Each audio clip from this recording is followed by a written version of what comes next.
We're watching AFCRDTV, and the final score for this afternoon is Saturday, Banbury United 2, AFC Rushden Diamonds 0.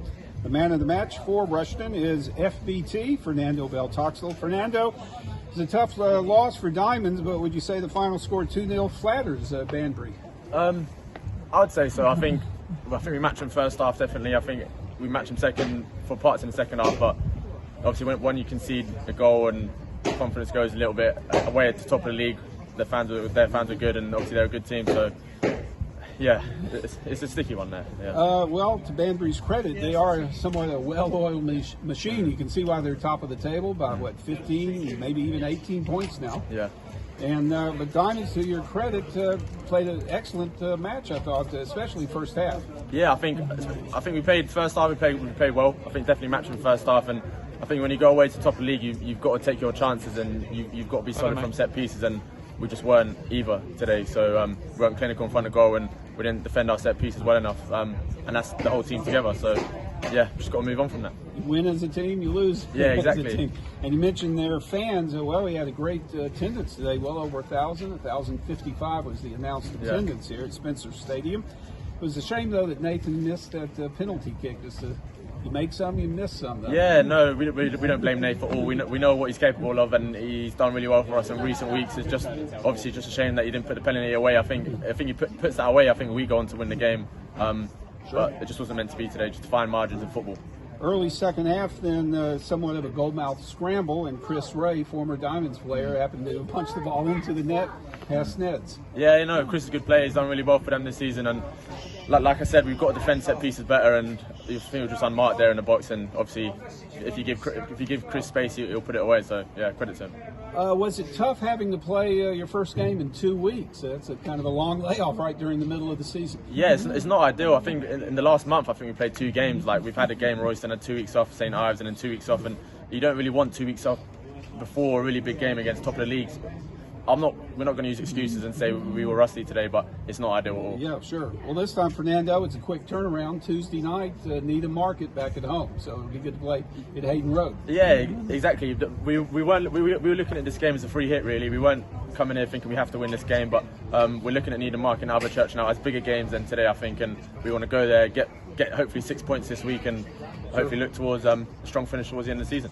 All right. Well, thanks, Fernando, for your time. Cheers. Thank you, guys. Cheers. Thank you, Fernando. I'm Bruce. I'm now here with manager Andy Peaks. Andy, defeat to Banbury today. What's your overall assessment of the game? Disappointed to obviously take no points out of it. Just sitting there overall, 95 minutes against undoubtedly going to be the champions. We've matched them for most of the game. So got to take positive from that, but obviously we're getting nothing for it. But yeah, on the plus, we've matched them in good areas, but ultimately we fell a little bit short. So disappointed. You made 2 changes to the side today with Alex and Connor coming to the side. What was the thinking behind those? Ben Diamond's ill, so he was unavailable. So we put Jesse back in the centre and brought Connor into a wide area. And to be fair, I've left Husey out, who's been absolutely magnificent. I've spoken to him about it, but obviously Alex Collard coming back for such big games, the skipper. I felt that was the right thing to do. But yeah, really unfortunate for Husey, but his time will come again, he knows that. So that was the only 2 changes. I thought in general performance was good. Taking it all the way back to the first half, I thought first 20 minutes in particular we looked really good. We had a lot of ball and we started to create more chances as it went on. I thought 20 minutes we come out of the blocks really good. I thought we got it in good areas, we passed it well. And I thought, we was in control of the game. At that sort of point, I was delighted with the start we made. It's a cliche that football is a game of fine margins, and it proved to be with the penalty, and so often Nathan would put those away, but on this instance he couldn't. Yeah, no, that was disappointing. Nathan, he scored plenty, not just for us but for Barton. A lot of penalties, he fancied it. He's missed, and that's the key point. We said after, although we've matched them, we've switched off for their goals, really, and we've missed a penalty. Rabbi's had a good chance when he come on, and against the top of the table, you're not going to get loads of chances, and it's important. That's the thing to learn from today. You have to score when you get the opportunity. And I suppose after that penalty, Banbury sort of used that as a wake-up call, and they started to have a few more chances after that. I think they had a couple that went wide, and I think Morgan Roberts hit the crossbar as well. And they seemed to grow into the game, didn't they? After that? Yeah, I think it was a big, it was a big point. Obviously missing a penalty, but they come into the game. But they're top of the league for a reason. I said to their gaffer, I've watched them a few times, that they're a good team. But the league don't lie at this stage. They are a good team, and I don't think they were great for the first 25 minutes. We're probably better. We missed the penalty, but good teams at the top of the league, they find a way to get results. That's why they're where they are, and that's ultimately what they did. But we knew they were going to have spells. They're always going to have pressure. Stenson's going to have to make saves. We're going to have to get blocks in because they're a good team. Yeah, we all know how good a team they are, obviously top of the league, as you say, and I suppose you were happy to come in at 0-0 at half-time? No, I was disappointed because we missed the penalty, Joe. True, but yeah. I was happy with how we matched them. I was happy second half when we matched them. I just didn't think we passed the ball well enough in the final third. At times we tried to be a little bit too intricate around the box and it didn't quite come off.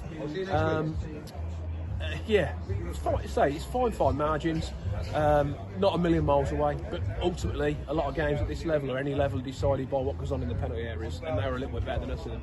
I suppose it must have been a real kick in the teeth to concede so early in that second half. What do you think went wrong there? I was disappointed in the decision because I thought it was never a free kick. That's a fact. I didn't think he gave us a great deal. He gave us a penalty, fair enough. And there's a few people moaning about the referee, but for me, you still have to defend the free kick, and it was a free header, so that's disappointing.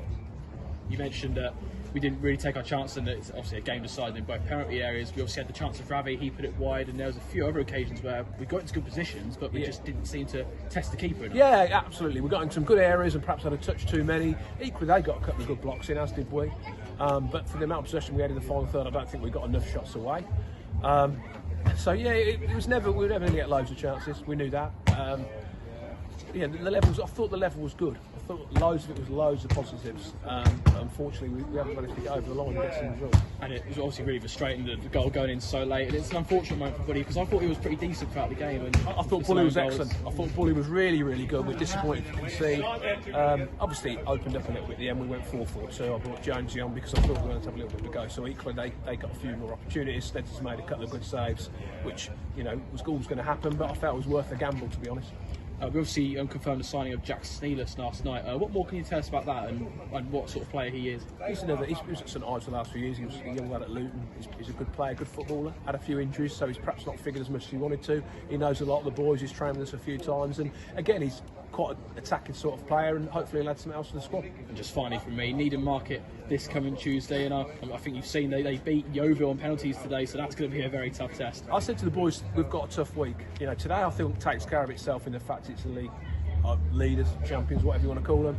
The next two games will be equally as hard. I watched Needham play Alvechurch in the week.